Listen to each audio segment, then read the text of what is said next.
2 bulan yang lalu kita belajar tentang terang, dan di dalam hidup itu adalah terang manusia.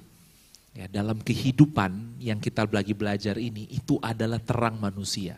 Yohanes 1 ya, Yohanes 1 ayat 4 dan 5 dikatakan, dalam dia, dalam firman ada hidup. Dan hidup itu adalah terang manusia, dan terang itu bercahaya di dalam kegelapan, dan kegelapan tidak bisa menguasainya. Saudara, ada satu hal yang sore hari ini kita akan pelajari, kita akan renungkan bersama-sama, bahwa kehidupan yang kita punya, itu kehidupan itu membawa terang, saudara. Memberi terang. Dan seberapa pentingnya terang, saudara, hari ini kita akan renungkan sebuah firman Tuhan, judulnya Breaking Through the Night. Ya, menembus kegelapan malam. Menembus kegelapan malam. Nah, kita lihat sebentar dalam Keluaran 12 ayat 29. Keluaran 12 ayat 29, baru-baru ini kita merayakan namanya Paskah ya saudara, Paskah. Nah kalau orang bule ya, dalam bahasa Inggris orang biasanya bilang gini, Happy Passover. Ya, kalau zaman sekolah minggu dulu Happy Easter gitu ya saudara. Tapi kayaknya artinya lebih tepat kalau namanya Happy Passover. Kenapa? Karena gini saudara, sebelum kita masuk ayat ini ya. Paskah itu berbicara perpindahan, saudara. Makanya gini, Paskah itu bukan hanya berbicara sejarah 2000 tahun yang lalu, enggak. Saudara, ada di sini berarti posisi yang berubah. Passover yang pertama, bangsa Israel rayakan ketika di hari Yesus mati dan Yesus bangkit itu, saudara. Mereka rayakan ketika bangsa Israel keluar dari penjajahan bangsa Mesir.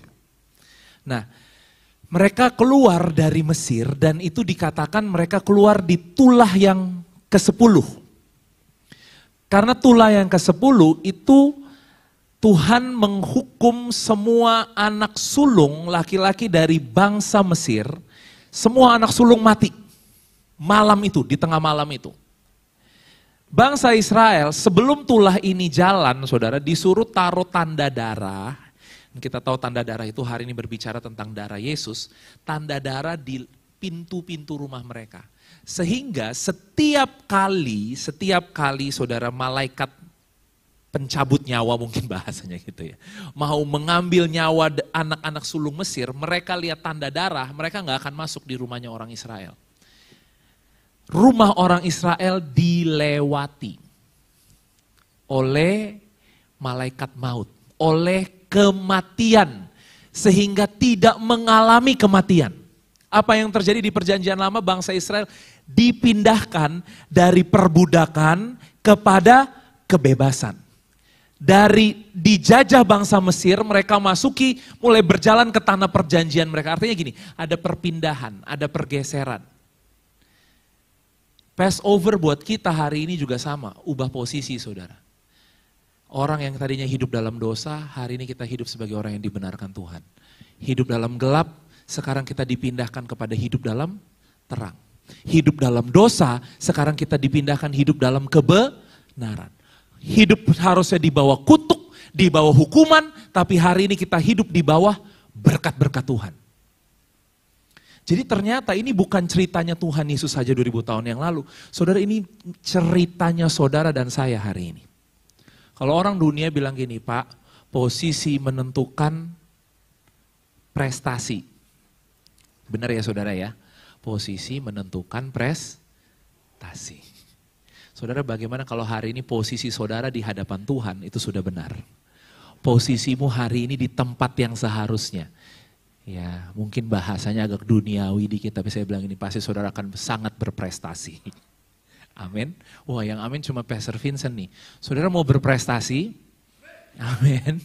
Saudara, kita pasti menang. Kita pasti unggul. Kita pasti diberkati. Kenapa? Karena posisi kita udah posisi yang berbeda, saudara. Amin. Kita dipindahkan dari dalam gelap kepada terang. Dan itu yang terjadi ketika Passover. Dilewati. Ya, kita melewati semua itu dan Tuhan bawa kita masuk ke dalam tanah perjanjian. Tuhan melewati bangsa Israel dari kematian dan mereka menerima kehidupan. Nah, apa yang terjadi saudara di malam itu, kita lihat sebentar dalam Keluaran 12-nya tadi ayat 29. Mungkin media bisa tampilkan slide yang saya kasih, ada slide-nya ya. Keluaran 12 ayat 29 bilang gini, maka pada tengah malam Tuhan membunuh tiap-tiap anak sulung di tanah Mesir. Dari anak sulung Fir'aun yang duduk di tahtanya, sampai kepada anak sulung orang tawanan yang ada dalam liang tutupan, beserta segala anak sulung hewan. Jadi sampai hewan-hewannya semua yang sulung mati, saudara. Ya, anak sulung Firaun sampai orang tawanan yang tinggalnya di dalam gua, saudara, di dalam liang tutupan, saudara, tidak ada yang terlewat, semuanya mati malam itu. Dan kalau kita lihat di sini terjadinya kapan? Pada tengah malam. Saudara bayangin ya, kita sedikit dramatis. Orang tua kalau lagi tidur gitu ya, terus dia kebangun malam-malam, dia akan cek anaknya anakku masih napas kan ya gitu ya, anakku masih hidup ya. Nah itu kemarin saya bilang di doa pengerja, itu biasanya istri saya gitu ya. Karena kalau tidur udah hilang sampai pagi gitu saudara ya. Nah istri saya kalau dia tiba-tiba bangun, dia akan cek ini masih bergerakan ya gitu, masih bernafas kan ya gitu ya saudara. Saudara bisa bayangin hari itu tiba-tiba ketika ibunya lagi ngecek, loh kok anakku udah gak ada napas ya. Bingung, bangunin suaminya, rumah itu rame, habis itu mereka sampai keluar rumah, dan ketika keluar rumah ternyata tetangga-tetangganya juga semua keluar, dan bilang, sama anakku juga mati, gitu ya saudara bayangin. Dramatik ya, dramatis ya. Tengah malam, masalahnya gini loh saudara, tengah malam orang gak ada yang lagi berjaga-jaga atau apa. Tengah malam tuh waktunya tidur. Siapa yang aware saudara? Lagi tidur tiba-tiba dapat kabar mengagetkan yang seperti itu, kaget gak saudara? Panik loh. Ya. Apalagi yang bikin panik, anak mati. Dan ternyata anaknya Fir'aun juga mati saudara. Jadi saudara bisa bayangkan hari itu chaosnya di Mesir seperti apa. Ya. Oh, anakku mati. Belum ada yang nangis, ada yang teriak, ada yang jerit, ada yang histeris. Firaun ingat satu hal, ini Tuhannya bangsa Israel nih. Dia ternyata tambah serem nih. Kemarin dia cuma main air jadi darah, ya, gelap gulita, ya, lalat di mana-mana, nyamuk, ya, terus apa lagi? Penyakit sampar di mana-mana, belalang di mana-mana. Kok sekarang anak-anak kita nih mati nih? Ini kayaknya mereka sangat ketakutan hari itu ya. Kalau kita lihat lompat ke Keluaran 12 ayat 33, media udah ketemu slide-nya.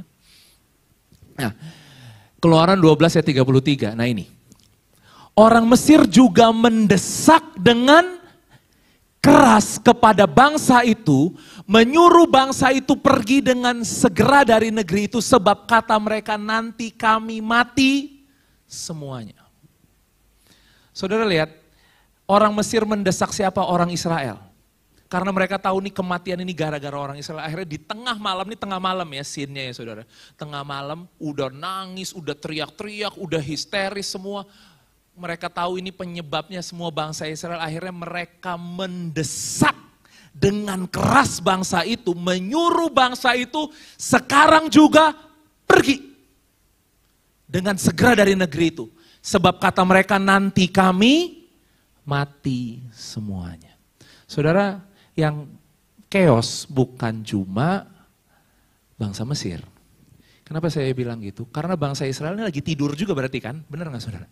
Kan tengah malamnya sama. Lagi tidur. Saudara di sini ada gak yang mau pergi liburan atau pergi kerja? Pasti saudara akan packing dong. Benar ya? Dan packing itu pasti ya waktunya lumayan lama, mungkin 1 hari sebelumnya, mungkin berapa jam saudara habiskan untuk packing. Apalagi liburannya lama. Saudara bayangin ini bukan mau liburan, ini mau pindah tempat, pindah rumah for good. ya, diusir dari tempat itu, sekarang juga harus pergi. Jadi ini ideal nggak buat bangsa Israel hari itu? Kaget loh mereka, hah pergi? Maksudnya gimana nih kita disuruh pergi gitu ya. Dan dipaksa, didesak mereka harus pergi. Saudara kalau kita lihat dalam Keluaran 12, 34, 35, next slide. Ya, ada cerita, malam itu saudara, orang zaman dulu nggak kayak zaman sekarang ya, mungkin teknologinya canggih, udah mulai pikirin kalau mau pindah gitu, oh, laptop saya mana, iPad saya mana, ya harta-harta saya mana. Saudara orang zaman itu sederhana, kalau mereka mau pergi yang mereka pikirin adalah makan apa besok. Kenapa? Saudara karena Mesir itu padang gurun gitu loh saudara. Jadi kalau malam ini kita pergi, belum tentu nggak kayak zaman sekarang saudara cari makanan di mana-mana ada, benar nggak? Ya sekarang kan setiap tempat juga ada tempat makanan.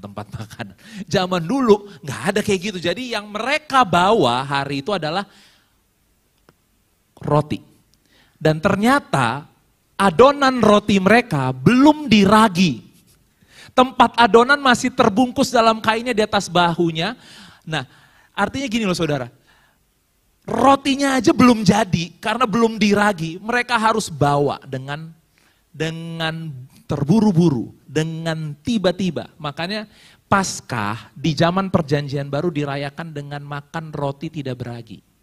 Untuk memperingati waktu mereka keluar dari Mesir, malam itu mereka terburu-buru tanpa persiapan apapun juga dan mereka harus buru-buru bawa roti mereka. Sehingga setiap kali Paskah mereka rayakan dengan makan roti tidak beragi. Nah ini ceritanya gara-gara ini. Dan bukan hanya itu, orang Israel melakukan juga seperti kata Musa, mereka meminta dari orang Mesir barang-barang emas dan perak serta kain-kain. Jadi Musa udah bilang, nanti kalau kita pergi, minta emas, minta perak serta kain-kain. Dan Tuhan membuat orang Mesir bermurah hati terhadap bangsa itu. Kenapa murah hati saudara? Daripada gua yang mati, udah apa aja yang mereka minta, kasih. Dan saudara lihat bahasanya apa? Demikianlah malam itu mereka merampasi. Bukan cuma dikasih loh saudara. Beda kan kalau cuma dikasih kado, dikasih hadiah. Ini dirampas. Artinya orang Mesir kasih semua yang mereka mau. Artinya gini loh, malam itu bangsa Israel keluar udah terburu-buru. Mungkin ada yang baru bangun tidur nih, kenapa sih harus pergi ya. Ingat bawa makanan dan Musa bilang bawa emas, minta kain-kain. Artinya gini, mereka keluar dari Mesir malam itu, dalam satu malam mereka jadi orang yang paling kaya. Kaya raya saudara. Masalahnya kalau sekarang kita bawa emas segitu banyak, kita tahu harus kemana, benar gak saudara? Bawa aja ke toko emas, harga emas lagi tinggi, benar gak saudara? Nah masalahnya zaman itu ya, saudara bawa emas ya, masuk ke padang gurun, benar gak? Ya, masuk ke padang gurun, mau dipakai apa ini emasnya? Mau dibeliin apa saudara? Ya, jadi mereka bawa harta benda, kain-kain yang mahal tadi ya, semuanya mereka bawa logam-logam yang sangat mahal. Tapi mereka masuk ke padang gurun dan mereka bingung, ini buat apa ya? Aku bawa semuanya ini. Oke. Singkat cerita malam itu berlalu dengan cepat, mungkin ada yang nggak sadar gitu ya saudara ya. Sekarang keluar nih. Tapi malam itu terjadi dengan begitu singkat, mereka didesak, tiba-tiba. Tapi saya mau kita sama-sama renungkan. Kejadian ini mungkin terlihatnya tidak ideal. Kok buru-buru ya, kok kayak gitu cara keluarnya ya. Sebenarnya ini kan doanya bangsa Israel, udah lama mereka doain ini. Mereka mau minta kebebasan, benar nggak? Tapi kok bebasnya caranya gini amat ya, malam-malam buru-buru, tanpa persiapan, didesak-desak gitu ya, dipaksa-paksa. Mereka belum sempat berpikir sampai mereka nggak bisa ambil mereka cuma bisa bawa roti yang belum diragi gitu ya saudara ya. Tapi kebebasan mereka hari itu terjadinya, ya seperti cerita tadi saudara. Ideal? Mungkin nggak ideal. Banyak hal yang terjadi sepertinya tiba-tiba, tidak sesuai yang mereka plan, mereka harapkan. Tapi saya mau tanya, Apakah mereka sedang menggenapi rencana Tuhan hari itu? Yes, mereka sedang menggenapi rencana Tuhan. Kenapa? Karena Tuhan janji bahwa mereka hanya akan ada di Mesir 430 tahun. Setelah genap waktunya engkau harus keluar. Artinya gini saudara, waktu itu Tuhan sudah tentukan. Tapi ketika waktunya terjadi, mungkin kelihatan mata manusia tidak ideal seperti yang mereka pikirkan. Gini saudara. Sore hari ini mungkin ada hal-hal dalam kehidupan kita yang terjadi sepertinya, Pak, tiba-tiba saya kemarin ngalamin ini gitu ya. Kok saya ngalamin hidup yang kayak gini banget ya Pak? Kok tanpa plan, tanpa rencana, mendesak. Tapi saya mau bilang ini saudara, breaking through the night. Lewati malam itu kita harus tahu dengan pasti bahwa kita sedang ada di dalam rencananya Tuhan. Kita sedang menggenapi rencana Tuhan. Sekalipun seringkali tadi, menggenapi rencana Tuhan tidak terlihat seperti yang kita mau. Maunya kita siap-siap lah kayak tadi dong. Kalau mau pergi, ya paling gak siap-siap seminggu, 2 minggu sebelum lah. Siapa yang suka di sini pergi pindah rumah loh. Bukan pindah rumah aja, pindah tinggal saudara. Cuma dalam 1 malam. Lagi tidur lagi, disuruh sekarang juga pergi. Kaget-kaget saudara. Makanya bangsa Israel pun ketika mereka keluar dari Mesir hari itu mereka kayak belum sadar. Beneran nih kita keluar, memang kita pengen bebas sih. Tapi nggak kebebasan yang seperti gini, terus kita di padang gurun nih. Kita di bawah jalan di padang gurun, terus kita kemana saudara? Buat Musa hari itu, bawa bangsa Israel nggak gampang loh. Dicatat saudara, 600.000 orang laki-laki. Belum termasuk wanita sama anak-anak. Berarti malam itu bisa jadi 1 juta orang. Saudara bayangin, bawa 1 juta orang, jalan kaki, keluar dari Mesir, itu chaos apa enggak ya kira-kira ya? Maksudnya gini, berantakan enggak kelihatannya gitu saudara? 1 juta orang itu 1 juta kepala saudara, 1 juta karakter. Ada yang mungkin marah-marah, ada yang mungkin nggak bisa disenggol dikit gitu ya. Saudara, 1 juta orang malam itu dengan ramen, mereka bingung nih kita mau kemana, jadi maksudnya apa nih malam ini nih gitu ya. Udah gitu mereka nggak lama kemudian mereka berhadapan dengan laut. Dan mereka harus nyebrangin laut itu, kenapa dekat dari belakang mereka dikejar. Mereka udah marah-marah saudara. Musa, kenapa kamu bawa kami keluar dari Mesir? Kalau kita masih di Mesir besok kita aman, tahu kita besok mau makan apa. Ini kamu bawa kita keluar, besok kita mau makan apa. Nih roti yang kita bawa nih, roti tanpa ragi nih. Sudah bisa bayangin hari itu, makanya kenapa bangsa Israel saat itu bersungut-sungut, marah-marah sama Musa. Kayak gini loh, mungkin bahasanya gini ya saudara. Mereka belum bisa loading gitu loh. Kayak, iya sih ini yang kita doakan, tapi kok bentukannya seperti ini. Pernah gak saudara ngalamin dalam hidup ini hal yang seperti itu? Iya sih Tuhan, aku minta diberkati. Iya sih Tuhan, aku minta pasangan hidup. Iya sih Tuhan, aku minta anak. Iya sih Tuhan, aku minta kerjaan. Iya sih Tuhan, aku minta. Tapi kok yang kejadiannya kayak gini ya gitu. Tapi saudara gini, segelap apapun malam yang saudara lewati, saudara sedang berjalan di dalam rencana Tuhan yang sempurna. Itu yang kita gak bisa ngerti.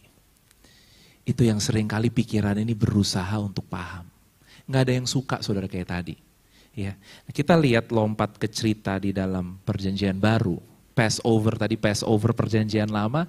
Sekarang kita lihat Passover perjanjian baru. Apa yang terjadi di perjanjian baru? Next slide. Dalam Matius 27 ayat 45 sampai 46. Saudara, di dalam TPT saya lihat sini ada satu kata-katanya bagus nih saudara. Kita lihat sama-sama. For 3 hours beginning at noon, a sudden and unexpected darkness came over the earth. Saudara, untuk 3 jam, dimulai dari jam 12 siang, ketika Yesus ada di atas kayu salib ya saudara. Dimulai dari jam 12 siang dikatakan, sudden and unexpected darkness came over the earth. Kegelapan yang datang tiba-tiba dan tidak diharapkan. Gelap gulita memenuhi tempat itu. Gelap yang sama enggak saudara? Seperti sama waktu bangsa Israel keluar dari Mesir. Di dalam kegelapan. Tapi lihat saudara, di sini bedanya dalam kegelapan ini. Tiba-tiba di tengah gelap itu ada suara yang berseru gini. Eli, Eli, lama sabatani. Saudara, bahasa Indonesia bilang gini, Bapakku, Bapakku, my God, why have you deserted me? Mengapa engkau meninggalkan aku? Sebenarnya Tuhan Yesus lagi ngomong gini loh saudara. Ada kegelapan yang paling gelap, yang saat itu dia tanggung di atas kayu salib. Untuk membebaskan manusia. Dan kegelapan yang paling gelap itu saudara, bukan ketika mungkin kita nggak ada uang, ketika kita punya masalah yang besar. Saudara tahu kegelapan yang paling gelap itu apa? Kegelapan yang paling gelap adalah ketika manusia terputus hubungannya dengan Tuhan. My God, why have you deserted me?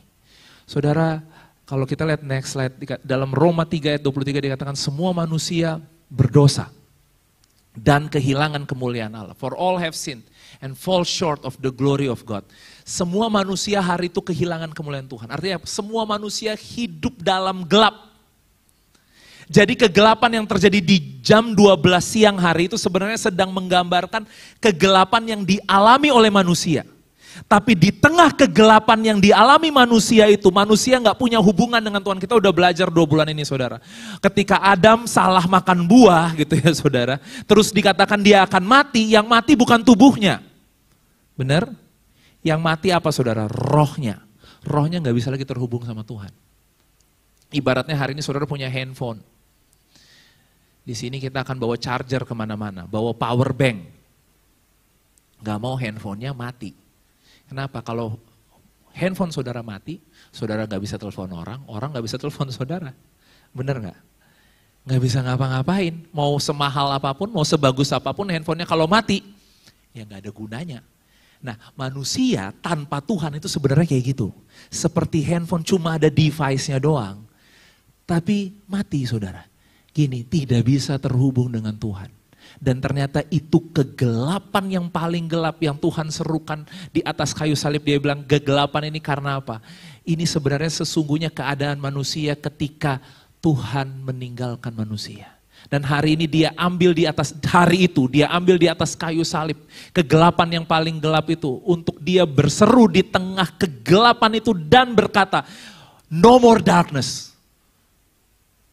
Untuk manusia. Tidak ada lagi kegelapan. Suaranya dia breaking through the night. Di tengah malam yang tadi tiba-tiba kegelapan yang tiba-tiba datang. Tiba-tiba tidak diharapkan, tiba-tiba meliputi bumi, menutupi bumi. Saudara, tapi suara itu berseru. Dan saat ini saudara dan saya didamaikan dengan Tuhan. Hubungan kita tidak lagi terpisah dengan Tuhan saudara. Di tengah gelap saat itu ada terang. Ada suara Tuhan yang berseru bahwa dia mengembalikan kembali hubungan kita dengan dia. Tadi saya katakan, mungkin kita nggak senang dengan hal yang unexpected dan suddenly. Kalau tiba-tiba dapat bonus seneng gitu ya saudara ya, unexpected, suddenly seneng nggak? Seneng. Tapi gimana kalau rupanya seperti masalah gitu kan? Waduh, tapi gini tenang aja. Kegelapan seperti apapun saudara, ada terangnya Tuhan yang berjalan bersama dengan saudara. Tadi sebelum firman kita nyanyi lagu apa tadi ya? Walaupun ku berjalan dalam lembah yang kelam, tapi aku tahu engkau berjalan bersama dengan aku. Saudara Daud, hari itu dia tahu bahwa Tuhan berjalan bersama dengan dia. Dan gini saudara, berjalan bersama dengan Tuhan di gelap, itu gini saudara, tidak bisa diajarkan, itu harus dialamin. Maksudnya gimana Pak? Karena pengalaman kita akan beda semua nih. Kemarin saya dengar satu khotbah, bagus banget, dia bilang gini, kalau kita lihat Mazmur 23, itu kan dari atas bilang gini, Tuhan adalah gembalaku yang baik, ya kan? takkan kekurangan aku. Ia membaringkan aku di padang rumput yang hijau, ia menuntun aku ke air tenang. Gini, seperti saya nih ya, lagi cerita sama saudara, cerita tentang Tuhan gitu ya. Jadi kayak apa ya, ya semua orang kan bilang seperti itu, Tuhan gembala yang baik, takkan kekurangan aku dan lain-lain gitu kan. Sampai di ayat yang keempat, ayat yang kelima dia bilang gini, mulai ganti dari hanya sekedar yang umum, general buat semua orang, Tuhan baik buat semua orang. Ayat 4 dan 5 itu mulai intimate, mulai pribadi. Kenapa dia berkata gini, sekalipun siapa saudara? Aku berjalan dalam lembah yang kelam, aku tidak bahaya. Nih, sebab apa? Dia panggilnya apa? Engkau besertaku. Ayat 1-3 dia masih hanya cerita tentang ini loh Tuhan. Tapi di ayat 4 dia udah mulai ngobrol sama Tuhannya nih saudara. Jadi bukan hanya sekedar cerita sama orang kasih tahu nih Tuhan gembala yang baik, dia takkan. Pokoknya bukan hanya itu, tapi di ayat 4 ini dia kasih tahu sama Tuhan, dia ngobrol sama Tuhan dan dia bilang engkau besertaku, gadamu dan tongkatmu, itulah yang menghibur aku. Saudara, pengalaman ini itu bukan hanya sekedar cerita saudara, memang harus kita semua bisa alamin. Baru kita bisa bilang, aku tidak takut bahaya sebab engkau besertaku.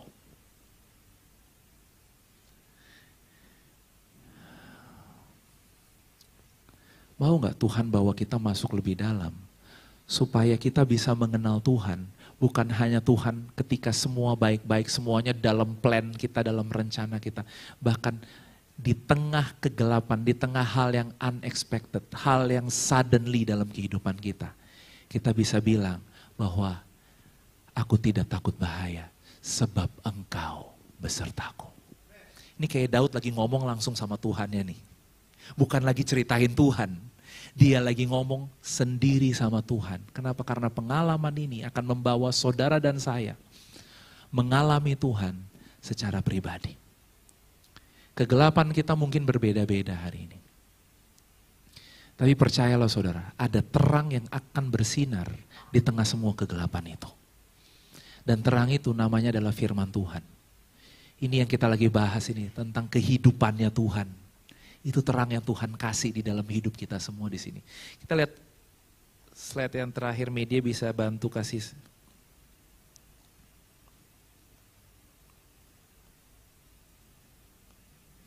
Dua Korintus 4 ayat 6. Nah ini ya. Kegelapan yang paling gelap saja dia sudah lewati, dia mati buat kita. Masakan hari ini dia tidak membawa kita melewati semuanya dalam hidup ini. Nah saudara, 2 Korintus 4 ayat 6 bilang gini. Sebab Allah telah berfirman, dari dalam gelap akan terbit terang.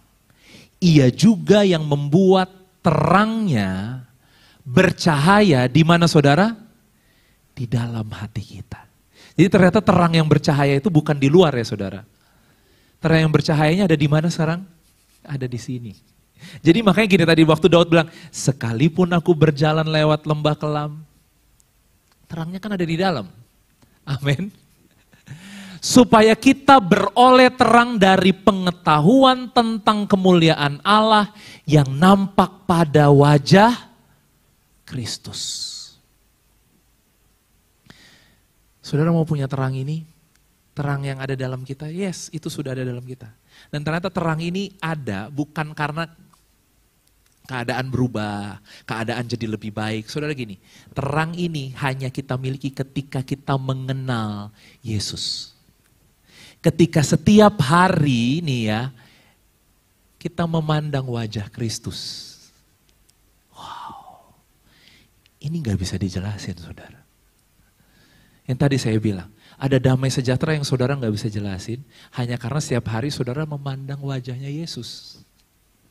Ada sukacita yang saudara gak bisa jelasin, hanya karena setiap hari engkau hanya ingin mengenal dia lebih lagi dan lebih lagi dan lebih lagi. Ini nggak bisa dijelasin. Karena ini bukan terang seperti yang dunia ini bilang. Bukan yang seperti dunia ini jelasin. Mungkin akan terang kalau dia berubah. Kalau keadaanmu berubah. Kalau besok orang tolongin kamu. Saudara, itu terang yang di luar. Sekarang Tuhan mau yang menembus setiap kegelapan malam itu adalah terang yang ada di dalam sini nih. Terang yang kita punya karena kita kenal Dia, saudara. Bukan lagi yang karena diajarin orang gitu ya. Pak kasih kiat dong Pak, lewati lembah kelam caranya gimana? Saudara mungkin caranya akan beda-beda kita semua, jadi nggak bisa ada metodenya saudara. Terang itu nampak dari mana? Pengenalan kita tentang kemuliaan Allah yang nampak pada wajah Kristus.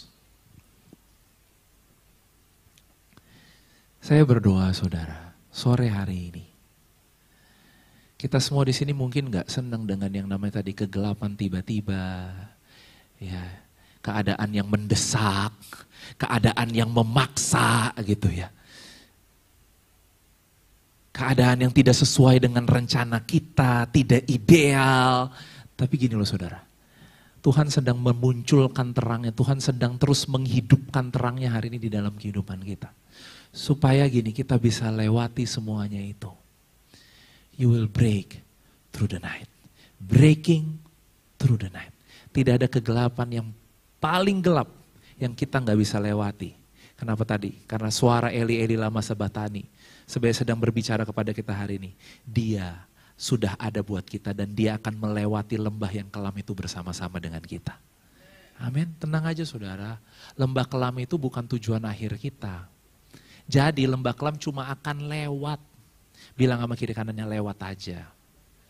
Lewat aja ya. Lewat. Saudara mau ke Senayan nih.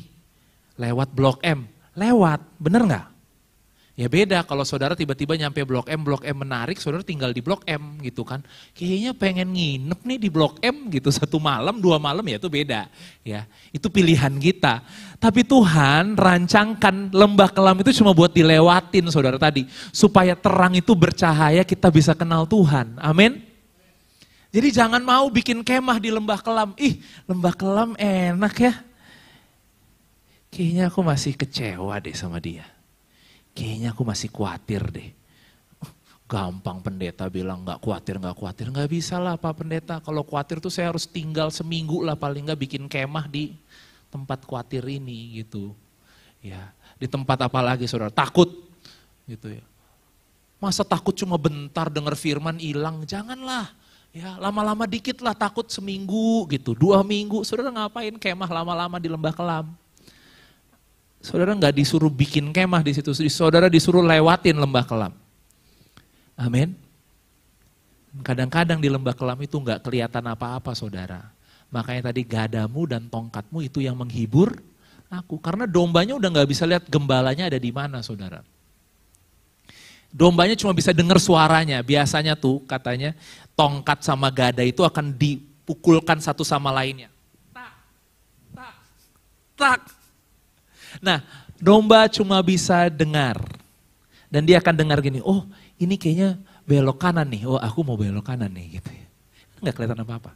Siapa yang hari ini lagi ngalamin keadaan nggak kelihatan apa-apa? Nggak apa-apa saudara.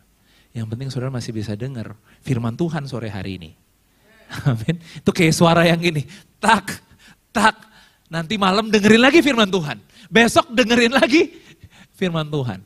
Tenang, kita cuma akan lewat. Amin. Tuhan akan kasih kita dengar terus suaranya dia. Memang musuhnya iman tuh mata saudara. Jadi kadang-kadang mata ini harus dibikin gak bisa lihat apa-apa dulu. Jangan berhenti, jalan terus saudara. Imannya nyala. Amin. Yes. Bawa kami semua Tuhan. Untuk menembus, menerobos semua kegelapan malam. Bersama dengan Engkau. Dia yang membuat terangnya bercahaya di dalam kehidupan. Saya undang pemusik bisa maju ke depan.